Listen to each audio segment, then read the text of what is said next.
ہمیں مشتاق اور وہ بیزار، یا الہی یہ ماجرا کیا ہے. خیر مطلب سب شعرا کے جو ہے خیالات کہیں نہ کہیں بہت مزہ آیا. جو رنگ بدلا ہے محفل کا بہت لطف آ رہا ہے، کیونکہ اب ذرا ماحول عاشقی اور خوشی اور اس طرف بڑھ رہا ہے. تو جیسے کہ بات ہو رہی ہے شاعری کی اور غزل کی، خاص طور سے ہم لوگ یہاں پہ آج محفل آپ لوگ بھی سامنے لے کے حاضر ہوئے ہیں، تو غزل کیا ہے اس کے بارے میں بہت سارے لوگوں نے بہت الگ الگ شعر کہے ہیں. جیسے انور تابا صاحب کہتے ہیں کہ قطع ربائی اور نظم خوب تر صحیح مگر، قطع ربائی اور نظم خوب تر صحیح مگر غزل کی بات اور ہے، غزل کی بات اور.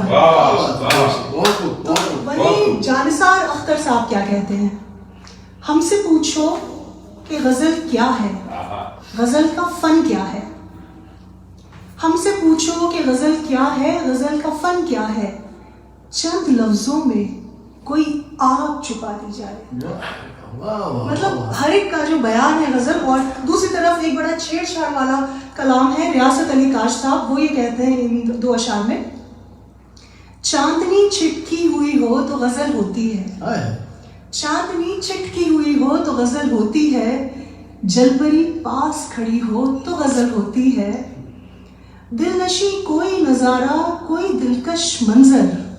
اب آپ اس میں وہ دیکھیے کہ کیا سینری وہ بنا رہے ہیں، کیا بیان ہے.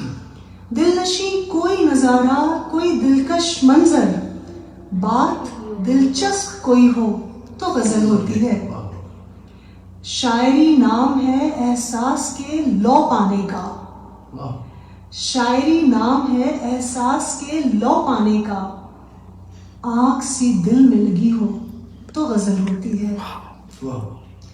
تو یہ مختلف خیالات تھے غزل کے بارے میں. تو جس طرح یہاں ہم نے 3-4 اشعار پیش کی کہ غزل کیا ہوتی ہے، وہیں ہم اگلی جو کوشش ہماری ہے وہ کچھ غزلیں ملا جلا کے آپ کے سامنے پیش کرنے کی کوشش ہے، کیونکہ یہ ایک ایسی محفل ہے جس میں ہم مجبوراً ٹائم باؤنڈ ہیں.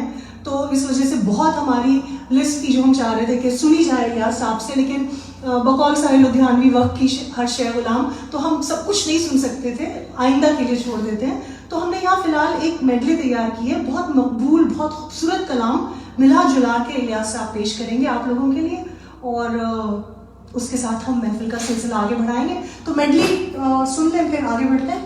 ٹھیک ہے، تھوڑے سے افسوس تھوڑے سے سننے پڑے، ورنہ دل تو چاہ رہا تھا پورے سنتے. کمی کی باعث. جی